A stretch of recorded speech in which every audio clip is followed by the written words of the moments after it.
Nah, kaitan dengan pengumpulannya, saya kira yang pertama menjadi catatan penting, ya, ini adalah kita harus membuat perencanaan pengumpulan. Jadi banyak yang keliru, orang tuh tergantung nanti yang datang, ya, nanti yang datang jamaah tuh siapa saya dari mana. Tapi buatlah perencanaan. Karena perencanaan ini adalah setengah dari kesuksesan kita melayani orang berzakat. Kalau perencanaan pengumpulannya tidak ada, karena di dalam perencanaan itu sebetulnya ada kaitan dengan sosialisasi.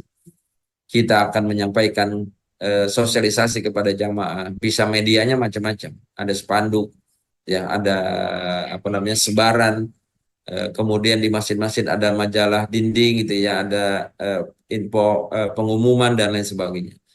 Gencarlah ini, percaya sama saya bahwa ketika sosialisasi ini sangat masif, sangat baik, maka akan berdampak kepada pengumpulan. Tetapi pastikan materi sosialisasinya aman dari syariah. Karena mungkin banyak yang saya kritisi ketika bicara informasi zakat fitrah atau zakat mal di masjid-masjid, kemudian orang menyebutkannya dengan kalimat kurang lebih misalnya, kami menerima zakat infak sedekah Anda dan kami menyalurkannya untuk fakir miskin, anak yatim, bahkan ada yang disebut di daerah tertentu dan janda. Padahal anak yatim dan janda itu bukan asnaf zakat. Kalau mau cukuplah misalnya dengan kata fakir, miskin, itu juga sebenarnya cukup. Karena yatim itu tidak selalu miskin, maka jangan disebut yatimnya. Nah, ini pun penting harus kemudian kita memberikan edukasi kepada masyarakat. Apalagi sosialisasi. Pastikan kemudian informasi ini kapan mulai kita sebarkan, kapan kita mulai naikkan, kapan kita mulai bahasa di yang lebih kerennya, kapan mulai kita campaign, ya, menyampaikan. Dan biasanya kalau di masjid sudah dibuka tuh dari awal Ramadan, satu Ramadan saja kadang sudah ada orang yang ingin menunaikan zakat fitrah. Kemudian ada amilnya, ada SDM-nya, ada orangnya. Jangan kita udah gencar sosialisasi, tapi orangnya nggak ada.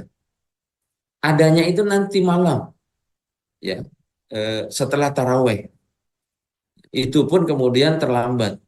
Jadi orang mau bayar zakat, kita udah nyampein informasi. Kemudian orang, para muzaki mau bayar, SDM-nya nggak ada, ya, amilnya nggak ada, maka kita tidak akan mendapatkan pengumpulannya. Yang ketiga adalah layanannya harus baik, ya. Layanan harus baik ini. Di layanan ini salah satu kunci kesuksesan dalam pengumpulan zakat fitrah terutama di Ramadan adalah banyak orang yang kemudian sebelum menunaikan zakat melakukan konsultasi. Yang mau tanya ini, tanya itu. Bahkan kalau yang baik, awalnya niat zakat fitrah, kemudian karena penjelasan kita baik, kemudian jelas, orang tertarik lagi untuk menunaikan infak. Orang tertarik lagi untuk menunaikan fidyah dan seterusnya. Maka ini kuncinya juga dalam perencanaan pengumpulan, layanannya harus baik. Kemudian ada targetnya, ya, berapa tahun ini target pengumpulan zakat fitrah itu. Evaluasi yang tahun lalu, Ramadan tahun lalu, apa kekurangan kita. Jangan sampai terulang, ya. Misalnya tadi dari sisi amilnya tidak ada lagi, layanannya kurang baik dan apa namanya tidak jelas, orang tuh kapok, ya, datang ke masjid kita, ah udahlah saya nggak jelas yang nerimanya begini, nggak serius dan lain sebagainya. Termasuk cara melayani. Jadi layanan itu juga cara melayani.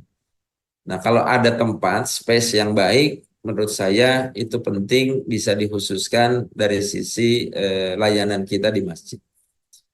Dan juga toolsnya. Jadi ada bannernya, ya, ada informasi jelasnya, ada brosurnya, kemudian ada pembukuannya, yang kemudian ini memang ditaruh di tempat yang khusus melayani para muzaki kita yang datang ke masjid. Yang kedua adalah pelaksanaan. Jadi pelaksanaan ini adalah tentang pencatatan. Nah, ini yang ingin saya apa namanya sampaikan dan saya tekankan. Pencatatan di sini jangan sampai salah. Orang zakat fitrah, orang zakat mal, orang bayar fidyah itu pencatatannya harus berbeda. Ya, bahkan pencatatan dalam bentuk bukti administrasi ini disesuaikan dengan sumber dananya, dan bahkan kalau nanti ada penunaian zakat yang kemudian resmi membayarkan ke masjid, kemudian Bapak Ibu ya menyalurkannya, pencatatan ini kalau misalnya dia masuk dalam proses transfer, dananya disimpan di bank dan lain sebagainya, ini kita dorong pencatatan kita bisa on balance sheet.